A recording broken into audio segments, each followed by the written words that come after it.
Okay, welcome back everybody to the Financial is You YouTube channel.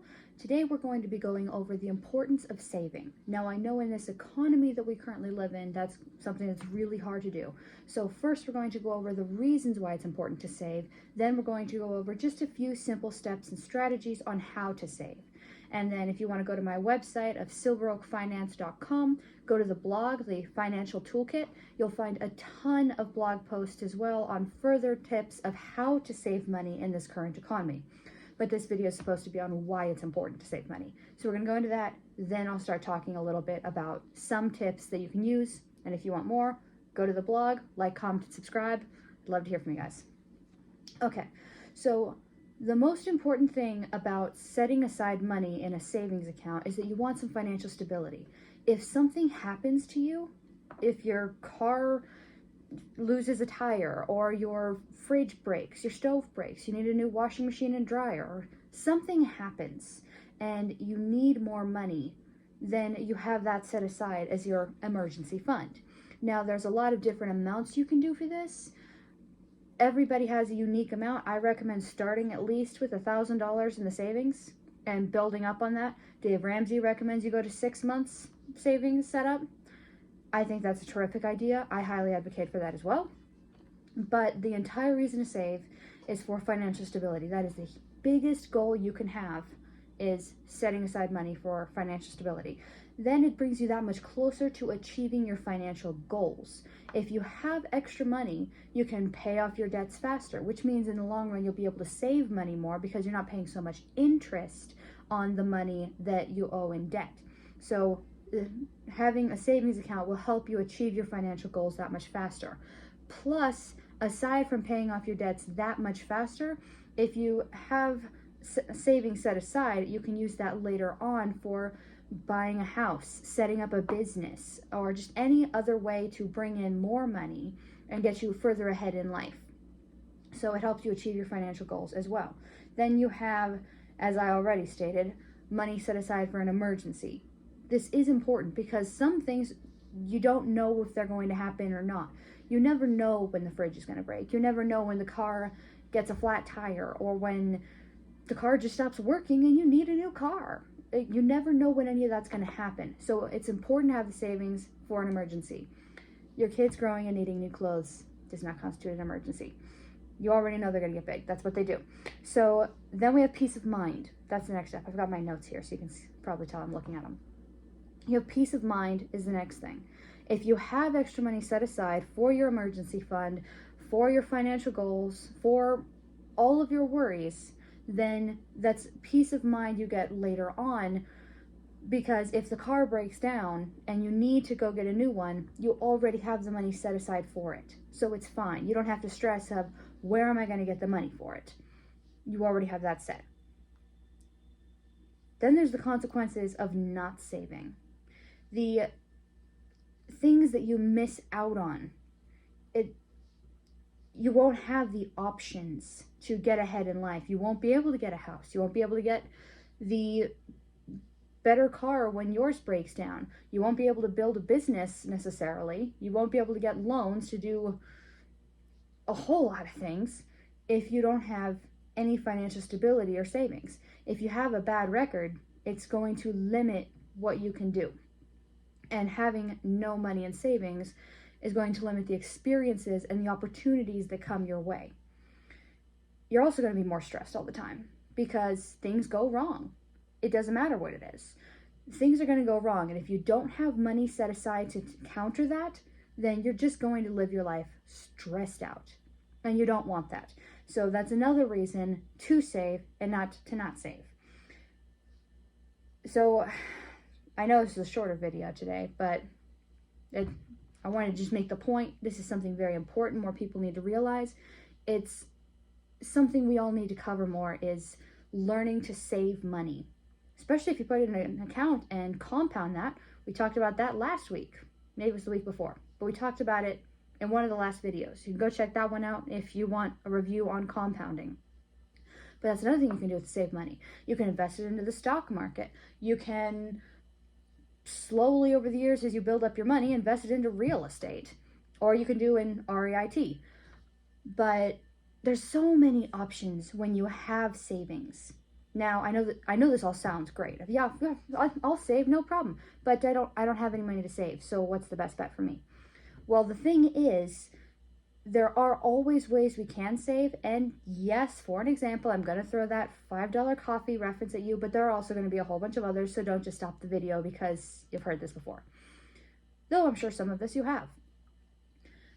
Let's face it, it's not $5 anymore. With inflation, a Starbucks Frappuccino, whatever, is $8 now. Easy. And that's not including tax or tip, because the tipping culture is insane right now too. And most people don't just go get a coffee, they also get some kind of pastry to go with it. So we're looking at easily $15, not including tax, when you go to Starbucks. Now, I know a lot of people aren't doing that now. I've seen the headlines that Starbucks is actually slowly starting to go out of business because nobody's buying, because the prices are ridiculous and the inflation's high right now. But all the same, the principle stands not just for coffee, but how many streaming services do you have? Do you use Spotify? Do you use any other musical platform? Do you have a gym membership that you don't use? Yes, me, a personal trainer right here telling you if you have a gym membership and you're not using it, it's not worth the money, you're not going to use it, lose it. Buy some gym equipment and use some free workouts on YouTube. There's plenty of those. I created some of them myself back in my personal trainer days. You can still find them if you look up Essential Lizzie. Yeah, it's like Essential Lizzie. It was my husband's idea. But there's just one L. It's one word. Essential Lizzie. There's some free workouts you can go do so you don't have to use a gym membership. And you don't need a lot of equipment. Some of it's body weight. But what are you spending money on that you don't use or you don't need? I know we all want to wind down in the evenings with a good TV show or whatever, but if it's something you don't need and it's costing you money, maybe you should lose that temporarily until you get back on your feet.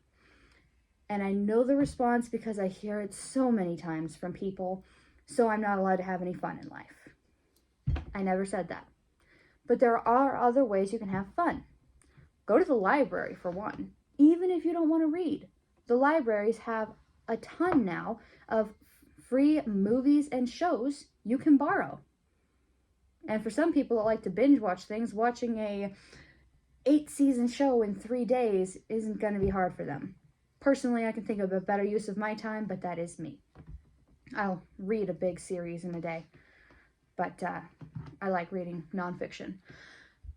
But you have to know where to save money. There's a whole lot of strategies for this and a whole lot of ways that you can go around the expenses. There's tons of free streaming services. If you just use the 14-day subscription, you can alternate. Yeah, you'll run out eventually, but then there's the library. Then you can make your own coffee at home. Don't buy meals out, except on special occasions. I know these don't sound like fun, but in an economic crisis, fun's not exactly on the list. So if you go to silveroakfinance.com, the website for the Financial Lizzie platform, there are tons of blog posts in the financial toolkit that go into how to save money, no matter how hard it is, as well as how to bring in more money. That's another way you can go into saving more money, is if you increase your income. Whether it's finding a way to ask for a raise or going out and creating a side hustle, there are plenty of those that you can do from home. Do you enjoy writing? You could become a freelance writer. I'm a web designer. So there's a lot of stuff you can do. You could be a babysitter, a dog walker. You could be a baker. You could create your own at-home cooking business. You don't need a huge restaurant. You'll have to shop local and they'll have to understand that it's from your home. Some people are bothered by that, but a lot, including myself, are not. So there's a lot of things that you can do. You just have to decide to do them. I hope that this episode was beneficial to you. I know it's a little shorter than we usually go, but I hit all the key points and I want you to understand those key points. Once you have those down and you have a strategy set, then you're going to power through like crazy. So make sure that you are coming up with an actual strategy and you are implementing it daily, consistently. Don't say, well, this isn't for me because I want this. Be honest with yourself. I know nobody likes to look at a gym membership and be like, well, I'm clearly never going to use it, so I'll just get my money back. You don't like to admit that. But if you've had it for 5 years and you haven't used it once, what in the world makes you think you're going to start now? If you're really, really motivated to work out, I already gave you a fabulous resource, and mine is not, by any stretch of the imagination, the only one on YouTube.